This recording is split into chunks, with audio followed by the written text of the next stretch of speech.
Boys and girls, buffaloes and bunnies, and all the transitionary groups. We're live. You mean like as in fossils, transitional groups? Or are you talking about transitionary as in transition? Everything.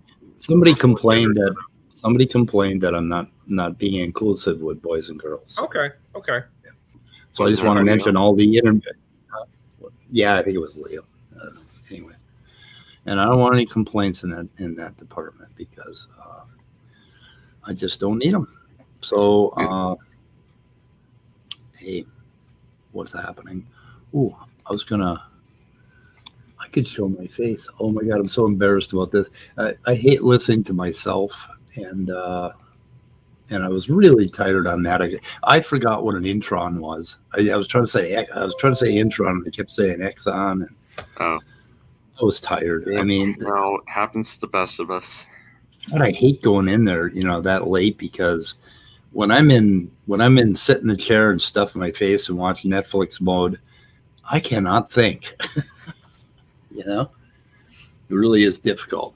But anyway, we were going to review a little appearance I had on Maddox's channel last night. I guess holy shit, I was in there that long. How long were you in there? I think almost an hour, like 45 minutes anyway. I didn't feel that long. Wow, I took one for the team, didn't I? You did. Yeah. You did. Or you were just kind of in this trance of, I'm sure by now you can do anti-creationism stuff in your sleep. Right. And about 3/4 of the way in, I let my little tiny, lovable little kitten in, little lovable snack. And he decided he wanted to get up on the computer desk, and he decided to climb up my back like I'm a birch tree and go to the top of my head and jump down on the newsprint pad. Well, remember, to most cats, you're just a means to an end anyway. Right. And I screamed. It's like I had like right now, it's like little dinosaur footprints right across my back, little cat tracks, right? Little lovable snack. Yeah. So I took him out and killed him. No, I really did that. I didn't really kill Sam. Yeah, you just put him in that box and sent him to Abu Dhabi. Yeah. Sent him to Abu Dhabi. That's where the little fucker belongs. God, he tried to escape through every door I opened today. He is going to be a problem. He is problem cat. Yeah. So anyway, Andrew, should we go over this? Sure. John only called me an idiot 1, 2, 3 times, maybe. Well, maybe he was tired too. He probably is. Yeah, I've noticed like it's like when he's the most tired, he seems the most. Nice. I guess that would be expected though. He was nice, and I felt, I felt for well treated. Nice at some points, yeah. I'll give him that. I felt well treated on the channel last night, and I could have been overtalked a little bit less, but yeah. And the other thing is, I really wish we had stuck to just one topic instead of going from because God, we spun through about 5 topics. Yeah. Vestigial organs, junk DNA, gene regulatory networks. My hypothesis is that the people on the panel have been in those live streams so often and have just had themselves to talk to. I know. An atheist comes in, they're like, oh, we need to give him the VIP spot. Well, sort of. Yeah, they were sure. What we do though with theists. They were shocked. I don't know if I should speed this up. Should I speed it up? Maybe we'll spot around and see.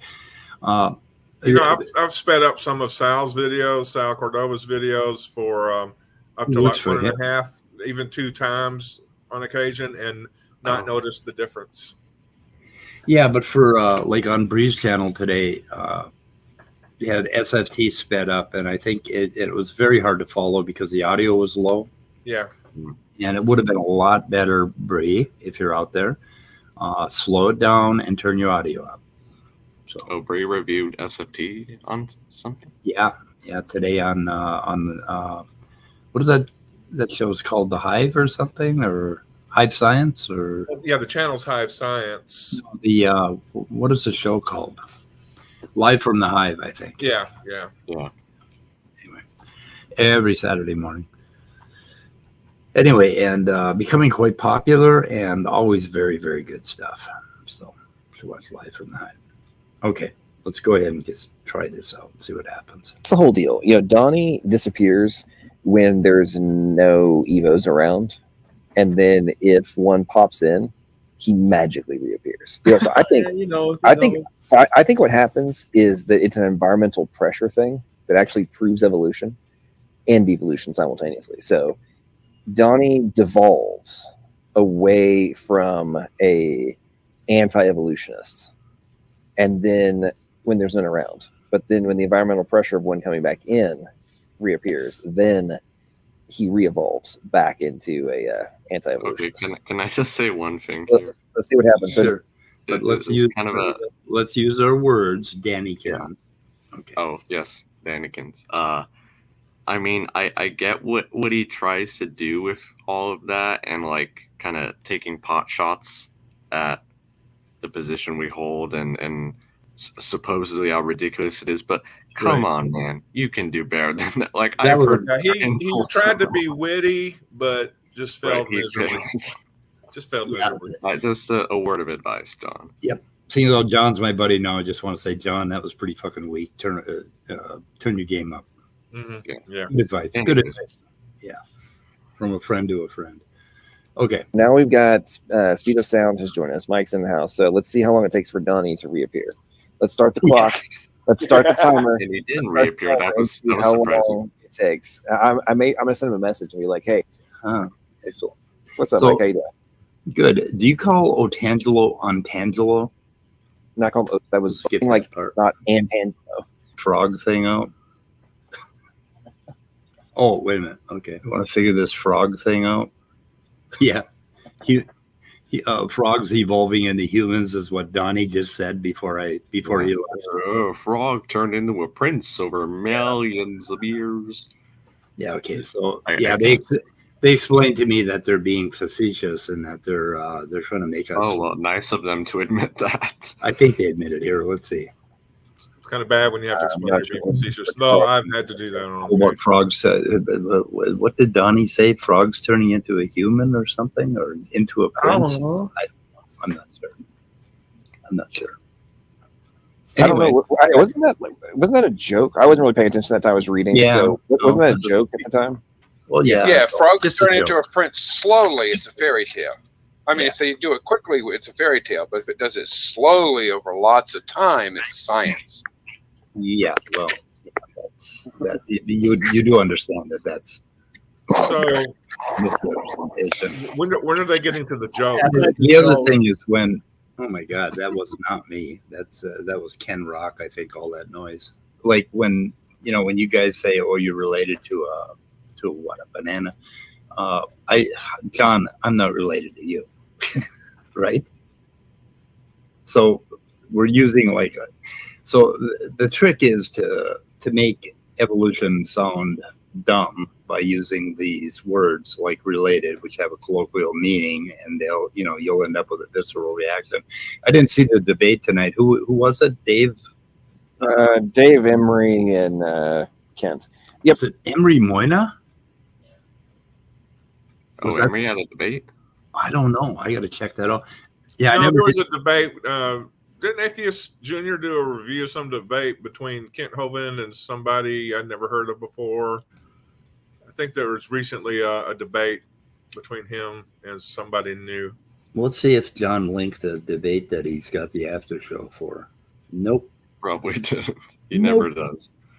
I guess not. Nope. Damn it, John. Okay, I thought I taught you better than this.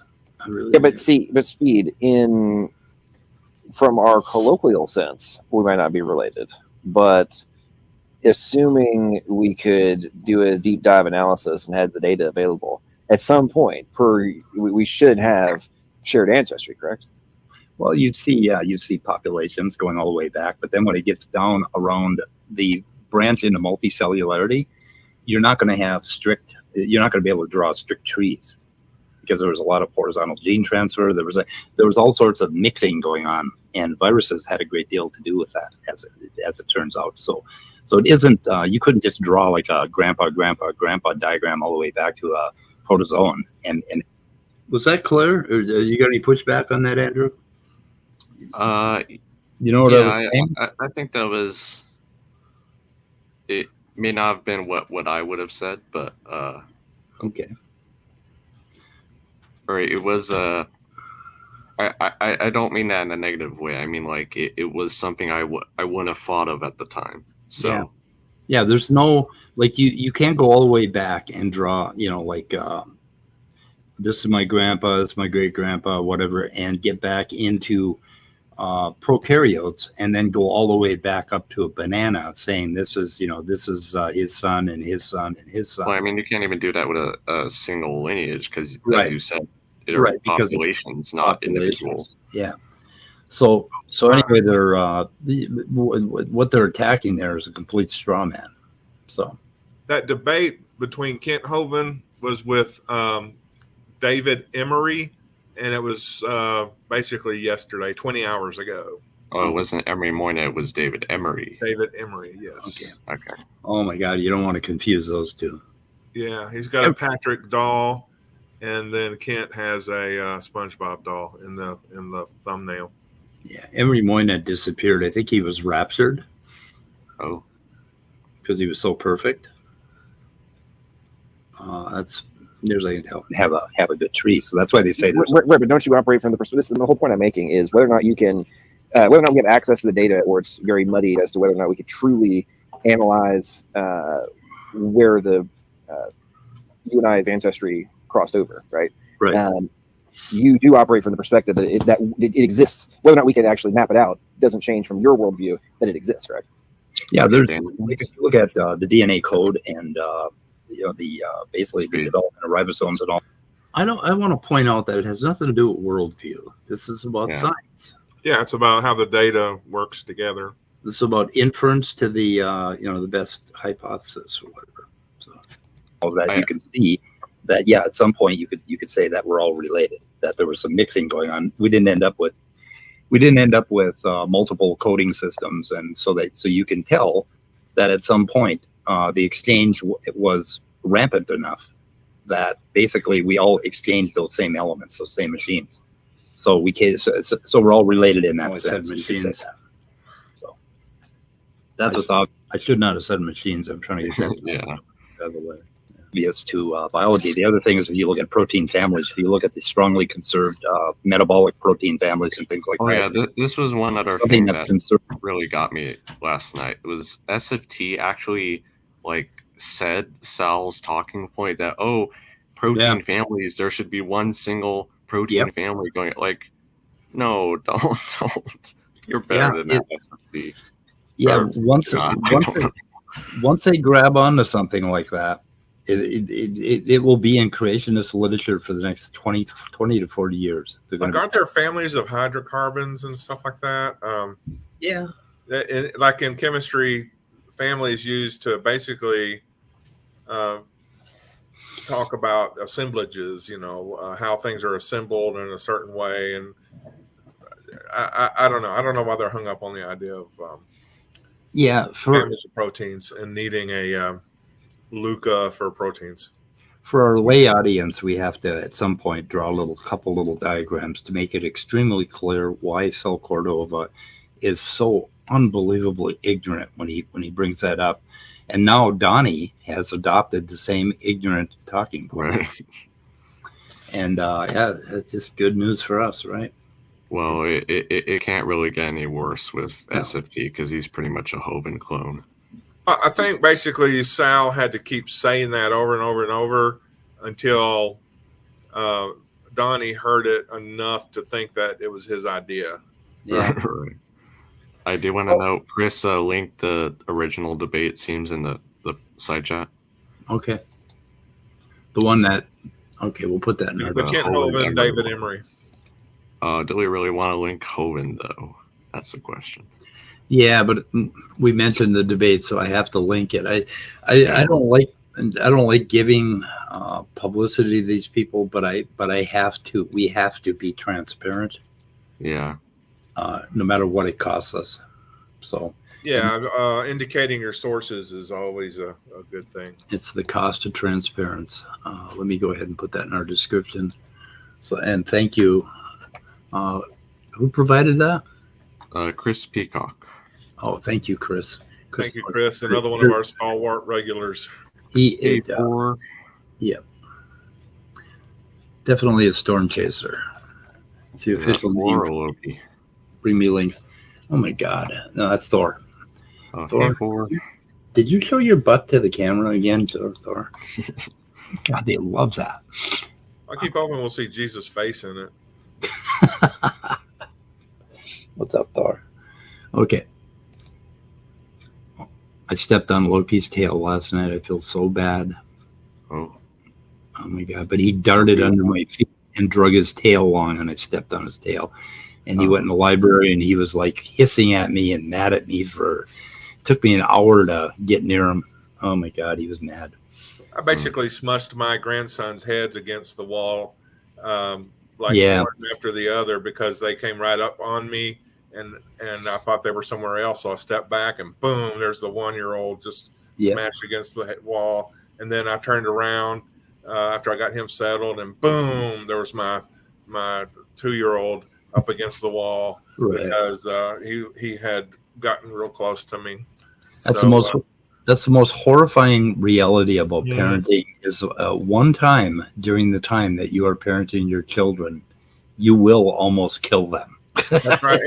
And you they're will at never that get age. They're going to be at that age for until they're at least 5. Yeah. Or if it happens and it happened by your hand, you meant to do it. Yeah. And that's hard to get out of their little heads, especially while they're crying and boogers and snots hanging from their nose. It's challenging. I had one twin strapped in the SUV in his car seat, and I was carrying the other one behind the SUV to put him in his car seat. And I did not know that this little shit was capable of getting out of his car seat and driving. And he put it in gear, and I caught the truck. It was horrible. And I had that moment that, oh my God, he almost run over me and the other twin. So it would have been a twofer. Well, see, that's the thing is you don't want to live through something like that, because then you have to explain how a young kid like that got the car away from you. Yeah, I think it's a shock for parents when they realize that these little suckers are in the back seat and their car seats are watching everything you do. Everything. They're watching you like a hawk. I mean, this was a column shift. You had to pull it forward and pull it down, right? How the hell did he learn to do that from the car seat? I don't know. I keep expecting at least my the 2.5-year-old to start singing "I'm a sexy boy." Yeah. Occasionally that gets in my head, and I don't know why that's so familiar lately, but that's in my head. Yeah, it's a very familiar song these days. Very familiar. Okay, moving on. Throughout all of life. Well, the 20 amino acids pretty much conserved through all of life. Yep. And so, but it's very difficult to project backwards. The only thing we can do is come up with plausible mechanisms to go from one small step to another small step. And from that, we infer evolution. So that's how we do it. Yeah, so you can go into all this nuance with like a joke we make, but then like you guys also make jokes that aren't super serious. I don't see why you're complaining. Like when you say all creationists believe in fairy tales and magic or whatever. Yeah, why does that matter at all? We give you guys hell. Yeah, that's true. Everyone in every group gives each other hell. I see a lot point of of clarification, Dannykins. That's irrelevant in a way. Yeah. There is no hell. You really didn't complain. Did you? No, About them joking? no. So they've got kind of this conscience about it. Well, I was complaining with the frog to Prince thing, but then actually, okay, they said it was a joke, but then they doubled down and said no, that's what evolution believes, that frogs turn into princes. So, Right. Yeah, I mean, the difference is when they joke, it's really bad and it's a straw man. When we joke, it's funny. Right. Yeah. Or at least I think it's funny. I don't know. Maybe someone doesn't think it's funny. Okay, Stefan Mudd has done, I think, an original here. I don't know. You may have seen this done before, but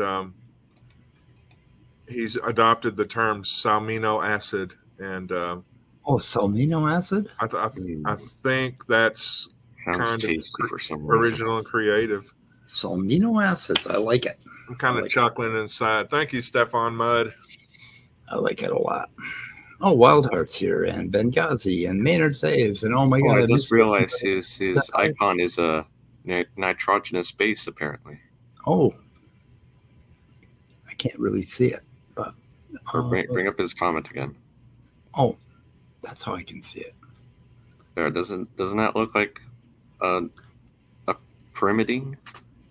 Is that a pyrimidine or is yeah, that's a pyrimidine. It's got 2 nitrogens. Yeah. Yep. Nice. Okay. Moving on. Yep, it's all pretty much a game we're playing here on YouTube. I have fun making fun of both sides because I think they both can be silly. Yeah. Yep. I don't know how many times I've heard the magic man in the sky thing dragged out. Yeah, we were talking about that. A lot of people don't make that comment, man. We were talking about that the other day, and we arrived at that conclusion after discussing it. It's like, well, kind of, yeah, that's kind of what you guys are saying, sort of, yeah. It's magic, right? I mean, creation. Well, I got one in there, didn't I? Yeah. You have to rigorous. Good job, Steve. You want to take a Stefan's comment down for a sec? Okay. Just we're not. There we go. Okay. We can see everything better. Okay. Philosophy and transfer, whatever mechanisms are involved. I can sort of divulge into the occultist view of magic throughout the ages, how it's historically developed, and you see that, right? And how miracles wouldn't classify as magic because they're fundamentally different things, according to every actual mythological or hermetic tradition. Okay, wait. How is a miracle different than magic? Well, there's basically no tradition which actually believes in magic, and the practice of it is to classify a miracle as magic. Yeah, but how do you differentiate the two, like magic and miracle? A miracle is God performing something which creates sort of a material effect in our world, whereas magic would be when we do something on Earth and it affects the divine world. What? Okay, so magic would be a man doing it by performing. Yeah, I've never heard those definitions before. And a spiritual effect. Well, yeah, that is kind of what they think. They believe that when humans do like satanic rituals and witchcraft and stuff like that, because they believe in all that bullshit, right? Right. That when humans do it, it's called magic, but when God does it, it's called a miracle. And I just wanted to. And Jesus didn't perform miracles. Well, he was actually God in man form. Yeah, but I come up with something that I thought was pretty brilliant here, and they totally ignore it. It's literally the opposite. Yeah, no, so you finally made it. Well, if you prayed for physical something, thing producing a spiritual effect. okay, if you prayed for something and then God performed a miracle and made it happen, wouldn't you be doing magic? Now think about that. They said that when a man does it, like, okay, if a man goes to builds a fire and throws on some herbs and does all the magic ritual, right? And then something happens supernatural, that's called magic. But if a man prays to God and then God performs a miracle, well, the man is the one that made it happen by saying certain words. Just like if he put herbs on a fire and he said certain words, right? So what's the difference? Do you see that there's no difference? Prayer and magic, same thing? Yeah, their objection is just a distinction without a difference. Right. It's a time waster. They've shown no difference other than saying in group, out group. Yeah, but I'd like to see people ask them that question more often and see what they say. When you say a prayer, you are speaking words and you are invoking a magical response. So is that not magic? Is that not the same as, I guess you're not asking God, you're asking the herbs and the fire or the witch gods or whatever the fuck they think, or the demons or Satan. Or just some power that exists within, all living things. Yeah, I think the difference is in who you appeal to. Like if you appeal to the proper authorities, then it's not magic. But if you don't appeal to the proper authorities, if you appeal to those other people, like the bike gang down the street, if you ask them to do something, say instead you ask, the city council to do something, that would be like praying to God. But if you ask the bike gang to do something, that would be satanic magic, right? Okay, a bit off topic, but Otangelo was in the side chat and he just said something so laughably wrong that oh my God. It's not even funny. Otangelo saying something laughably wrong? What is it here? Or the one above that. Okay. Otangelo said something laughably wrong. I've never known such a thing. We have 37 trillion cells you can calculate. Oh, Jason's here. Hey, Jason. Yeah, Jason has a question for you, Speed. What the? Yeah, we're talking at 6 p.m. tonight, Jason. Regrettably, we're going to. And Jason Torn, I've really enjoyed your after show last night. It was basically just a part 2 of the debate, and thank you for hosting that. I really appreciate Jason stepping up with his production of content. Yeah, Jason's doing good right now. He's doing great. I recommend everybody check out his channel, Jason Torn, right? It's just Jason Torn. Or am I wrong? No, it's isn't it the ultimate something? Oh well, I think it used to be, I but I think know it's Jason Torn now. I think. Okay. But anyway, everybody check out his channel. So what the fuck is Otangelo saying here? We have what?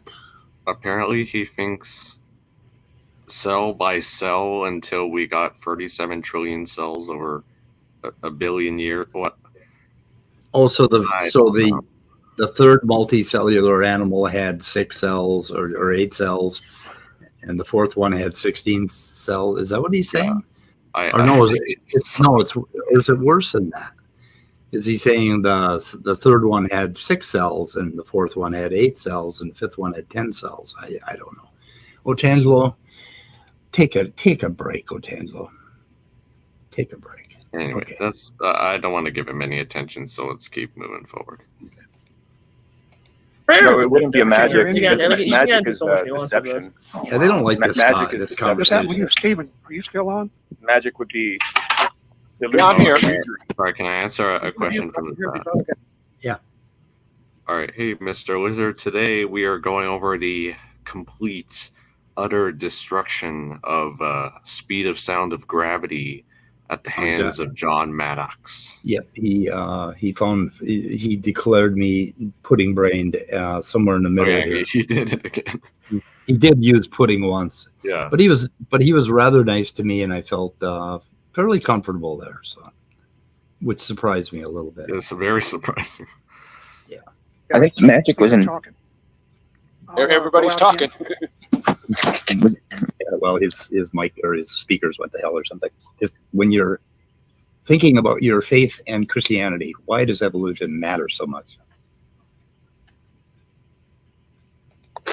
Okay, now this is where John is going to get really mad at me and go off. And I don't know what the hell he's thinking, but here's what I asked. So if you are a Christian, okay, and you're not a scientist at all, you're just a Christian, like these guys. They aren't scientists, they're just Christians. Why does it matter to them how God did it? Why are they so hell-bent on proving evolution wrong and science wrong and their Bible right? Why are they young earth creationists is what I'm getting at. Why is it so important to them? Because I always wonder about that. But because it's not true. Well, why do you care about creationism if you're like a secularist who doesn't even believe in God? Why would that matter to you? And of course they divert right back and try to get me right away. So it would be the same reason. Well, not Cool story then. Why are you asking? Well, no, I'm just wondering why it becomes a religious discussion when you're talking about evolution. Why do you care how God did it? Because he tells us how he did it in the Bible. Okay, Well, you see the problem there. Hang on. So repeat your question, Mike. Okay, I want to make sure I heard you. I want to make sure I heard you correctly. Why do you care how God did it, and why do you think you know how God did it? Why are you great enough to know how God created all of this diversity of life? How do you know that God didn't do it? Okay. So number one, I don't claim to know the exact process and mechanisms by which it was accomplished. Okay, so that's point number one. Number two, evolution. Okay, so he just admitted that he doesn't know the exact processes, which would be the same as us saying that we don't know exactly how abiogenesis happened. Right. And he does not see he doesn't see that those are the same thing. But anyway, he gets fairly upset about this, and it's weird because I'm not sure. I never quite figure out what he means. No, hang on. I'm addressing the primary point. Okay, so you asked why would I care to know? Right. And that doesn't make any sense, dude. Like, if I'm operating from the perspective that it was engineered by the ultimate intelligence and has created things that are vastly superior to our baseline understanding, and is something that it's going to take who knows how many centuries to truly understand, or even essentially thousand years to truly understand the intricacies. Why would I not want to figure that out? That's like saying somebody who comes across a downed technology, like something that's crashed in a freaking third world country, that people wouldn't try to figure out how to reverse engineer it. Like, this is really cool. I would love to have the thing that flies. Let me try and figure out how it works, so I can either fix it, make this one work, or recreate something new. Like, why would I not want to figure that out? It does not make any. Okay, so here's the thing. So what I was getting at is one of the ways that God could have done this is God could have sat there with his little drawing board and figured out carbon atoms and the orbitals of carbon atoms and magnesium and nitrogen and oxygen, and he could have figured all those orbitals out, and then could have created a cosmos, right, expanding from the singularity and creating all of those orbitals, and he could have set it up just perfect, like billiard balls, like you lined up billiard balls for the perfect pool game, right? So that it created life on Earth in all its diversity. Now, God is perfectly capable of doing that because, of course, he's omniscient and omnipotent, right? Am I wrong about that? God could have done it that way. Yeah, he seems to have missed the point you were making. And that was the point I was making. But then he doubles down and he says, well, there's this wonderful engineering project that God had. Why don't we figure out exactly how God did it? Well, yeah. Okay, I'm with you there too, John. Tell me exactly how God did it. And I think I proceed and try to ask him that question. But then he gets more angry. Any sense? Okay, so you want to figure out how God did it. Okay. That's what you're telling me. Well, that's what the yes, and I'm asking you why why you're asking such a moronic question. Like, why? I mean, people have talked about this over and over again. Moron talks about this in Principia, right? Of how going into and trying to understand the intricacies and the methods and the brilliance of the creator, right? Like, this has been the foundation of all sorts of scientific exploration and discovery. Has been operating from the perspective of wanting to know the methods by which God made things happen. So, and you're now asking people still. I've heard you make the exact same sort of dialogue on your streams, Mike, which is why I'm directly addressing you on this. I don't get it. Like, why do you think that we would not want to go do this, or that if we're operating from a creationist perspective, that somehow science would stop? Like, that's idiotic. I don't understand why that is. You claim that science should stop if you're a creationist. Yeah. Yeah, the only science that wouldn't stop if you became a creationist and a creationist science is making weapons and military satellites and shit like that. All other inquiry, especially inquiry that would go against established fascist conservative government doctrine, that inquiry would stop because creationism is part of the fascist movement. The point where he said that is exactly where he spins me off the original intent of my question and my topic, right? And now we're going to get off into a science discussion, right? So we got spun off the topic because even though he insists he wants to know how God did it, And in the Principia, it's just like we go on and we find out, oh my God, we want to find out exactly how God did this brilliant He's thing. quoting Newton. They don't want to fucking talk about it. They don't want to have this conversation. And I wanted to have that conversation with them. I wanted to know, how did God do it? Hey, Mr. Lizard cannot see Otangelo's comments in the side chat. You want to give him a wrench and see if that remedies the problem? Mr. Lizard doesn't have why doesn't Mr. Lizard have a wrench? What is wrong with you guys? I don't know. Maybe he lost one of his arms and running? He just now grew back or something. Who the hell is running this channel? Anyway, okay. It's been amended. Mr. Lizard has a wrench. Now you can see Otangelo. Otangelo must have blocked Mr. Lizard. So, or did we block Otangelo? No, I've been seeing him in his posts all day. Of course. Yeah, I'm moderator, and he's got me blocked, and I'm moderator, but so I can see his stuff. Okay, good. Now, Mr. Lizard can do. Anyone else need a wrench out there before I? Okay, put my wrench kit away. Oh, okay. Please explain what, Mike. Please respond and explain why you think that if we were ultimately created by God, that would stop scientific inquiry. Go. I never said that. Okay, so what I'm confused about, I can't answer your question because I'm confused about what your position is. So if you want to know how God did it, okay, then tell me. Well, let's start with something tangible. When did God do it, and where did God do it, and how did that look when God did it? So how are you thinking that God created? How are you thinking that God created? Hold on, Mike. To be fair, our position has no bearing on how you need to answer that question. What? We could think that. We could say that. Wait, I'm the one asking the question. I'm the one asking the question. And then now he's saying, I've got to answer John's question, but I'm the one asking the question. You see what they did? It's really interesting. They don't I guess it depends on who's the troll under the bridge that's demanding you answer a riddle in order to gain passage. Well, here's a problem in a nutshell, and it's basically the overarching problem with all of young Earth creationism. They do not want to think about their magic carefully. They don't want to get right down into the nitty gritty and start thinking about what they don't want to critically consider it in any detail, because they will realize how ridiculous it is. Right. Yeah, and they'll do anything to divert from the topic now, and they'll very shortly I will succumb to being spun off into a different topic. It is a I love Eric's comment here. Asking an atheist. I mean, it's funny, but it does drive the point home. Yeah, exactly. Right. Like I could just come on and say, well, why don't you think Darth Vader exists? Darth Vader created everything. Yeah, I don't care. Show me Darth Vader. Yeah. Yeah, I don't know why people would deny Darth Vader. Why? Yeah. Tell me, Otangelo, why do you deny Darth Vader?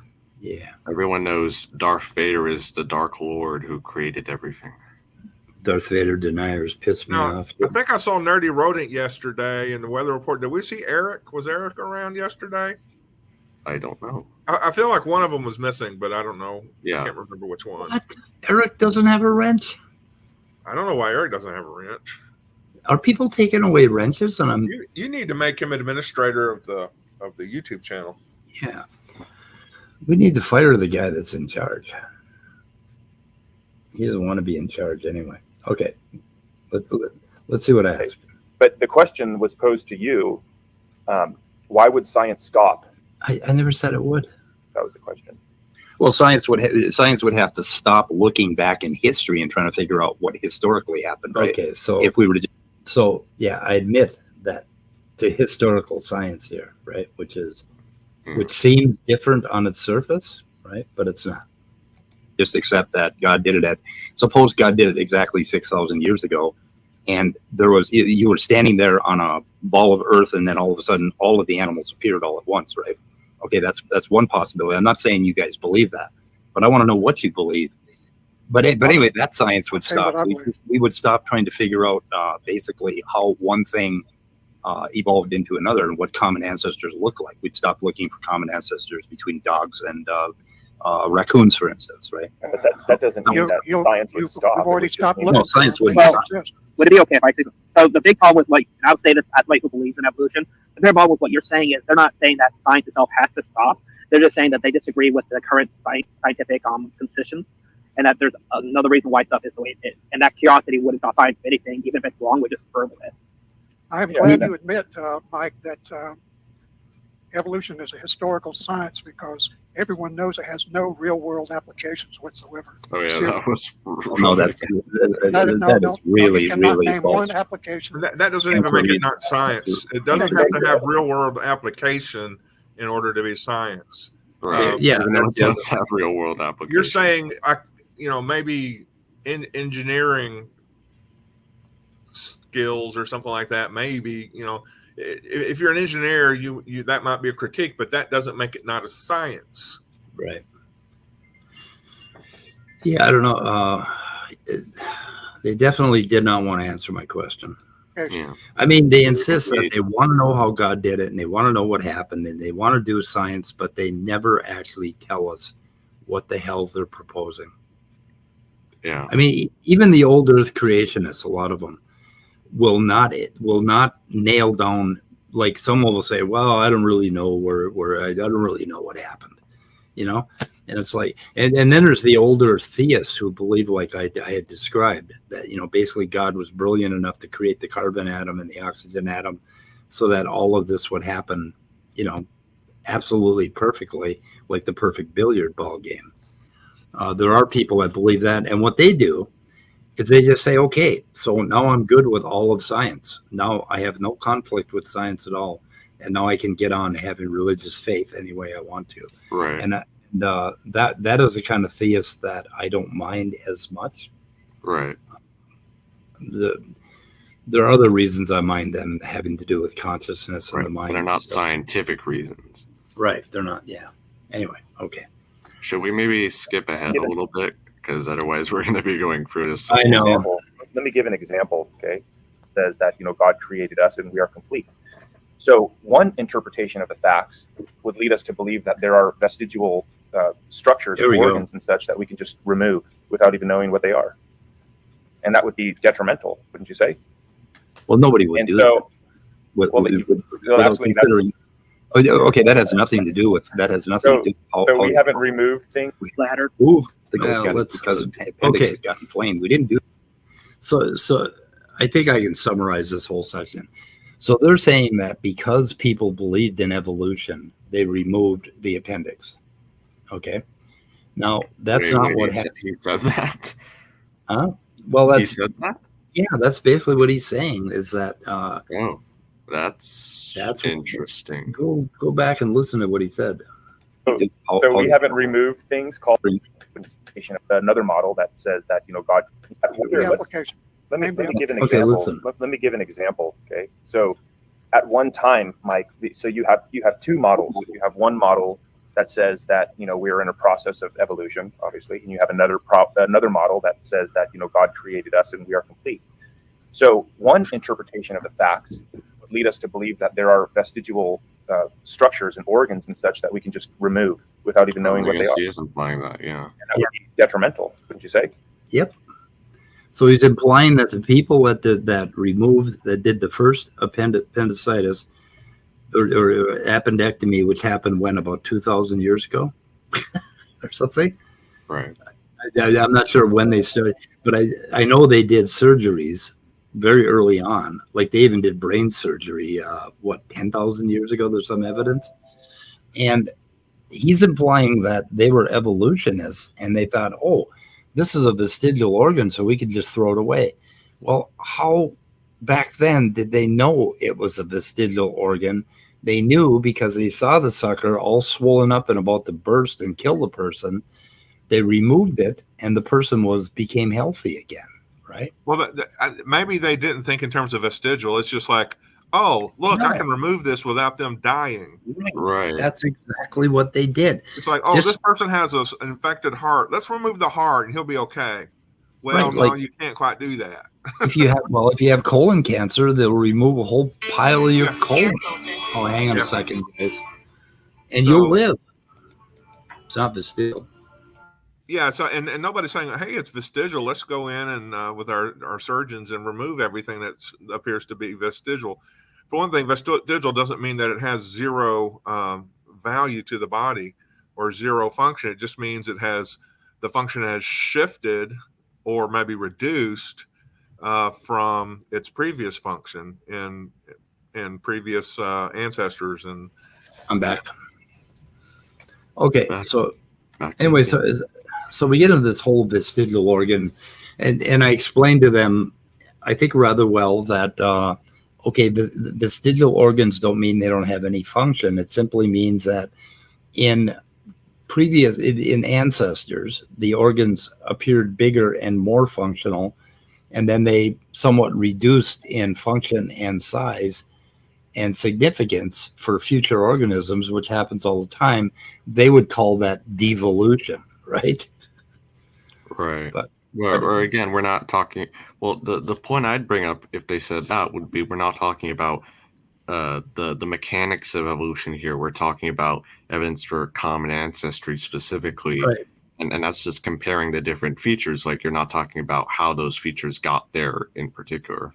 Yeah, and the mind-numbing thing about it is, here we would not look at our entire body and say, well, I'm an evolutionist, so I don't believe that brain is functional. It's probably vestigial. I'm just going to remove it. No, that isn't what we did. We looked at it, and it's like, okay, this doesn't appear like it's going to be too damaging to remove, so we're going to remove that appendix. And voila, it didn't kill him, right? I mean, maybe he had trouble digesting peanuts after that or something, but it did not kill him. So that's why we did. We didn't do it because we were evolutionists. I mean, that's their narrative that they keep up, over and over again. Okay, is there a part that you wanted to get to? Because I'm definitely going to have to take a break before I talk. Sure. Yeah. Well. I guess we can just talk about it, but the point. Go ahead. There was a point at which you were talking about junk DNA in constrained versus unconstrained regions, and right. It just flew right over John's head, like you completely ignored it. I wonder if we can find it. Yeah, let me. That was pretty funny because, like, oh, you just spent a few minutes talking about that, and he didn't even address it. Incident. And through observations of all these different interactions, it's like, holy shit, looks like this other thing over here is, think about how many times in papers it says, interestingly, or surprisingly, it turns out that this little thing here does a whole bunch of crap we didn't know it did, right? Through. So they think the clickbait is the science part of the paper, right? Right, yeah, apparently so. That's why they only read the clickbaity part, right. Which is they only read the title. They only read the abstract. And the title, right? We'll just get to the clickbaity part. Or the other thing they'll do is if Creation or Evolution News or one of those institutes clip a piece of the paper, then they'll use that forever. Now, right. The really interesting thing is when they claim they're quoting from a scientist, if you type in that quote, oftentimes you will not find a reference to that scientist because they have cut out a few sentences and they've changed a few words very subtly, but you will always find a creation site that quotes that scientist. And what you have to do is you have to screw around and you have to mess with the quotes until you find the actual paper where the scientist actually said what they're lying about what he said and figure out what he really said. And they do this with Gold. They love him. They absolutely love fucking Gold. And later on, Bible Research does it with Eric Davidson from Davidson Labs, the brilliant network, gene regulatory network scientist. And they misquote him. Just say things that are easier to quote mined, and so they tend to be quote mined. Right. Yep. Yeah, and going to that, let me see here. Okay, this is one of Eric Davidson's papers that they love to quote. Here's another one. This one is, let's see, Integrated View of Precambrian Eumetazoan Evolution. They love to cherry pick quotes from that.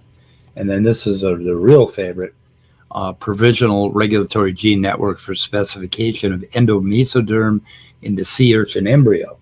And Bible Research Group right after I left, commented on that, claiming that Davidson said that once a gene regulatory network locked into place, that the organism would never evolve, according to Bible research tools. And that happened 5 minutes after I left. Did you hear that part? No. Wait, what did he say? Say that again? Well, he said... let's hear that part. See you guys. It was fun. Thank you. I was sort of hoping to get into evolutionarily conserved genes. Here it is. DTRN. Eric Davison talked about. Let me do it at normal speed because I don't want you to miss anything.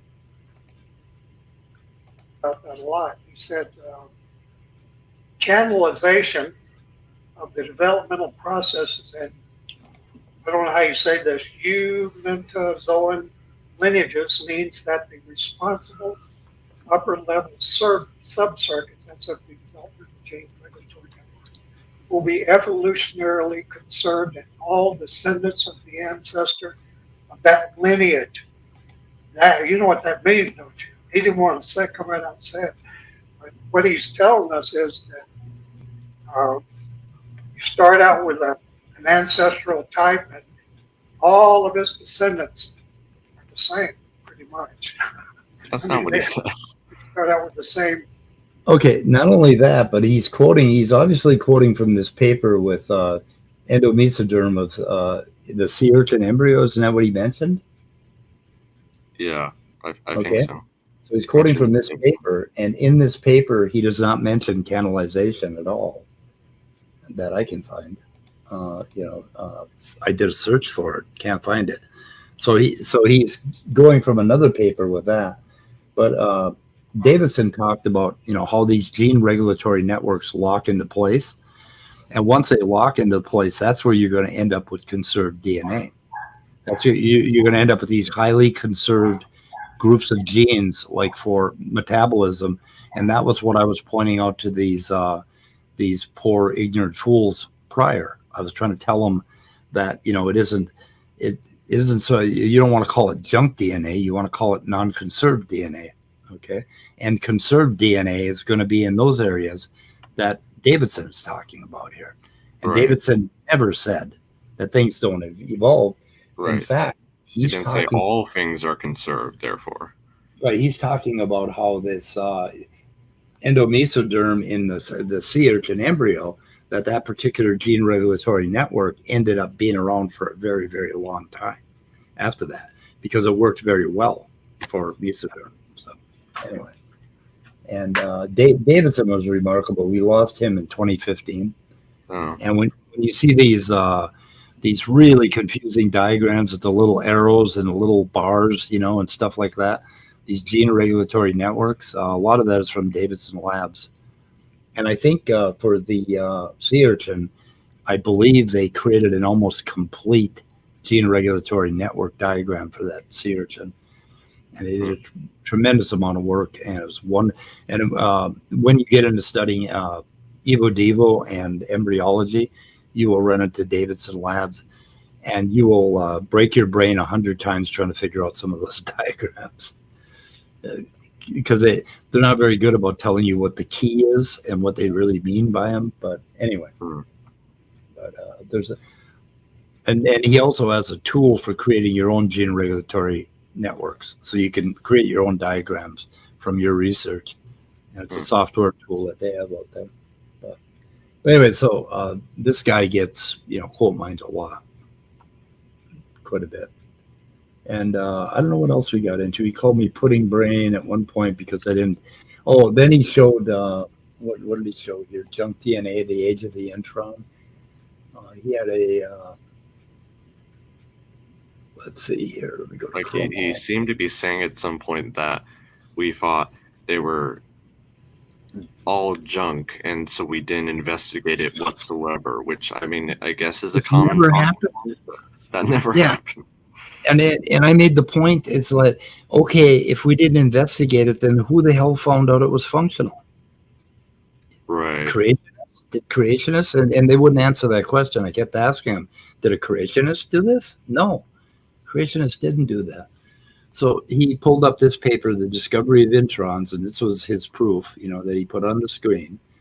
And apparently in 1977, and the reason it took them so long to discover introns is because they had been focusing on prokaryotes, and prokaryotes don't got none or have very few introns.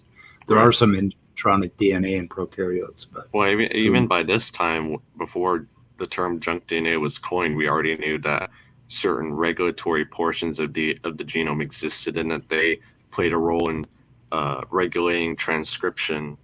So we knew that not all non-coding DNA was non-functional. Yeah.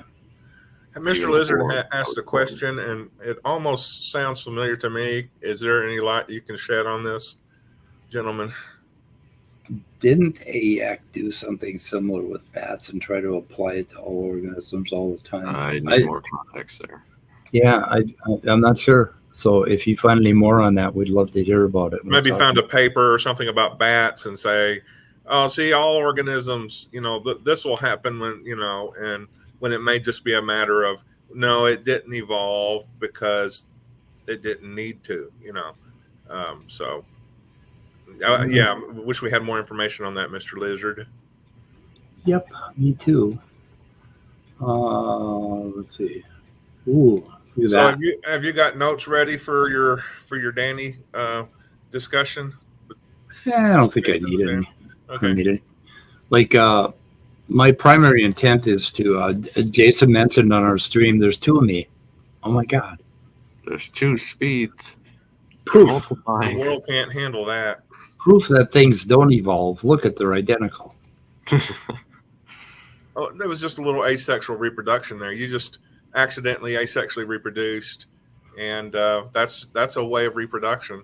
Yeah. Who was I listening to that kept saying that you had to have an identical set of parents before you can reproduce? And I kept thinking, has this person never heard of asexual reproduction, which is the kind of reproduction, is that where all bacteria? Is that where Kent Hovind said both parents have to have a mutation for it to get passed on?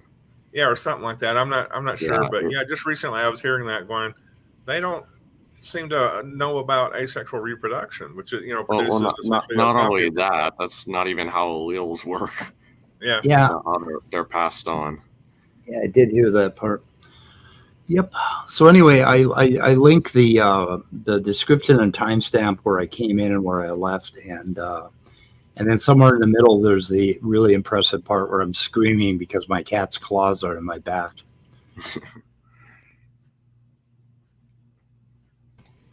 Which was a wonderful YouTube moment, which I'm sure they're going to clip out. I should clip it out because I literally screamed. It's like I think I'm still bleeding. Anyway. Little sucker has sharp little claws. I remember when I was young and our family had cats, they would constantly jump on my stomach when I was in an easy chair or laying on a couch, and they would do the old making biscuits in my lap or on my belly. Yep. Yeah, and the reason I popped in there is because I heard them being confused, and I thought, okay, now these guys are legitimately confused about evolution. They don't understand. Right. There's something really basic that they're missing about it all. And I thought, okay, I'm feeling in a kind of a generous mood, and I wanted to stop. You were feeling paternal, weren't you? I was feeling paternal. You were feeling paternal, and you just wanted to help the lads. And I think I'm going to try to do. I'm going to try to go in but I think I'm going to try to get them to focus on one topic at a time. Yeah. Like these gene regulatory networks, we can talk about that and how that does not say that the organism is not going to evolve, but it does say. Now, there's an interesting thing, this law of monophily, right? When you look at limb development, right? When you come from what the structure of the fish fin was originally, okay, that very much constrains what our limbs came to be. And it actually, I think, constrained even the amount of limbs that we have. So there's we need to evolve one more eye and a few more limbs for our cell phones and our iPads and all that, so that we can drive at the same. Yeah. Anyway, but you know, all of that is somewhat constrained, and that's why a frog cannot develop into a prince, because there are constraints. And the interesting thing, or a human can't go back into a frog, or well, even then, it wasn't a frog to begin with at any point. But now, if there were a massive extinction and all of the, you know, major families of and phyla were wiped out again, and we were back to prokaryotes and something simpler, or very simple worms and arthropods, then a new body plans could develop out of that, because their body plans are less constrained, whereas mammals are extremely constrained. And it's very difficult for us to break out of that constraint envelope, right? But that doesn't mean that we're not going to change and not evolve. Right. So. And I think you asked a question in chat right before I got on that was similar to that, about why things are constrained to certain... You're constrained to certain morphology because of embryogenesis and gene regulatory networks. Yeah, I think it was, or Dr. Dan was actually in the side chat. Yeah. I was trying to talk to him about, because, you know, they often make the claim that essentially the body plan is too integrated for any one part of it to change. Like if you tinker with some region of it over here, that's going to completely destroy the rest of the organism. And I always try to point out examples we have where changes can be more modular and not affect the entire body or even the entire region it's contained in. Yeah, but they're following a constrained network. Like, for instance, if my limbs were to start to change, right? If these bones in my wrist started to extend into limbs, and I ended up with hands that ended up with 2 or 3 other limbs, you know, dividing off of them, right? At the same time that these bones in my wrist were starting to extend and change, the nerves and the muscles would have to extend and change at the same time. And so, and they probably would, because they use the same networks to basically... the cells are constantly talking to each other, essentially. Yeah. And there are things that can happen, but what couldn't happen is I couldn't suddenly develop like a frog limb, right? It would be, I couldn't go back. I'd have to go all the way back, tear down all the structure, and then go back up again. Right. So there are constraints to how evolution works. And that is extremely obvious when you look at families of animals and related species and groups, where you can see those constraints. And it's really borne out when you start to study embryology. You can see where things can change. Now, there is absolutely... I think that's always an interesting question, like how is it constrained by contingency or what the ancestral form was? Or, as you're pointing out, is it sometimes constrained by simple physics? Or usually physics, yeah. There's no reason, like along our colon, for instance, okay, we could develop a very, very slight bulging or budding of different kind of tissue in our colon. Like if somebody developed different genes, right? And then the blood vessels in our colon would basically feed that structure as it developed. And then it gets a little bit bigger, and then it develops its own internal special tissue that was like no other tissue in our body. And now that tissue has a metabolic function, which actually helps me to do a better job of digesting peanuts or something that, you know, something that's important in my environment. And now we break off so that there's a very small group of humans surviving after the Trumpian apocalypse. And there's just a very small group of humans, and a few of us have that gene, and all we got to eat is peanuts, right? Right. So the people that eat peanuts and have that little vestigial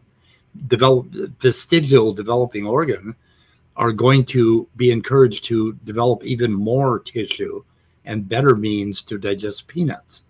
And pretty soon we're peanut eaters. Well, that's something I always try to point out as well, this idea of subfunctionalization, where if you have one structure or gene or body part or whatever that does multiple things, kind of usually related things, but can sometimes do multiple functional roles, and you have that structure duplicated or in some way separated, now those individual parts can specialize in those originally unified functions, and now you get new structures. Yeah. That's exactly how the liver developed, how breast developed. Right, exactly. All of that stuff, it all started out as very, very small screw-ups, basically, as mutations that were definitely mutant. And you ended up with a little more tissue around the duodenum, just below the stomach.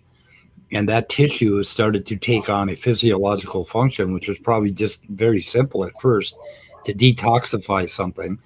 And because at that area there were a lot of blood vessels that leave the digestive tract, and they go through that organ or through that part of your omentum, basically, and then go on to your circulatory system, right? That became the liver. And that just kept developing. It didn't need to start out fully formed, because it could have, half a liver is better than no liver at all. And that's what we keep trying to point out, that you don't need it to be this large, complicated thing all at once. You can have it where if it's better than your competitors, that's going to be selected for. Yeah. And, the fact that berries ferment and that we ate alcohol may have been the driving force behind a liver forming at all. It may have been formed just to turn alcohol into acetaldehyde and break it down. And that's just how things happen. I don't understand why it's just like when I asked them how God did it, right? They did not want to think carefully about each individual step of the way. Right. And I think we're going to run into that discussion a little bit on Jason's channel. Where, basically we have to kind of break things down to what we're really actually doing, what the reality of the mechanism is, in order to start to make any sense out of it. So I don't know. Anyway, I'm going to be tired. I got 2 hours. Should we stop it here? Yeah, I think we'll shoot her in the head. We should shoot her in the head. Okay. And anyway, I might go on. I'm so encouraged by John Maddox only calling me an idiot twice and a pudding brain once and a moron once. And he was so friendly that I think we can become really good friends in the future. So I'm going to be great. I'm going to be nicer to John for 2 weeks, and then it's over. It's over, John. You just bought yourself 2 weeks by treating me well on your show. So.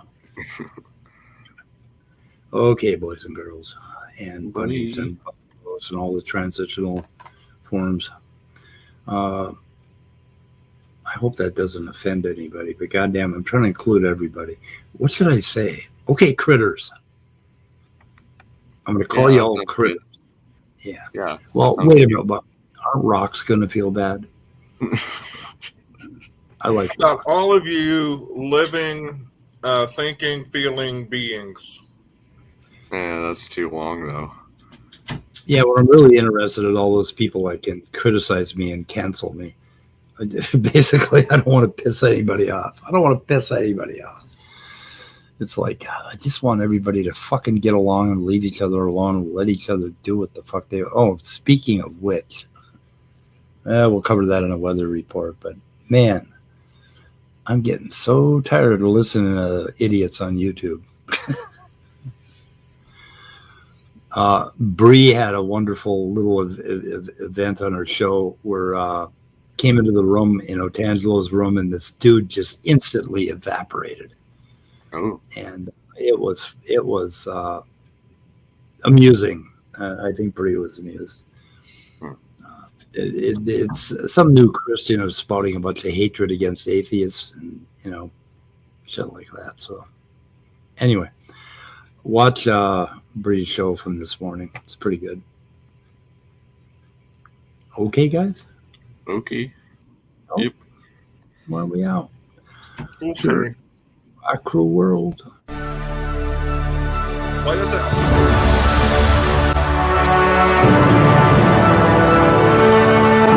What the hell are you talking about? Can we end this? We should.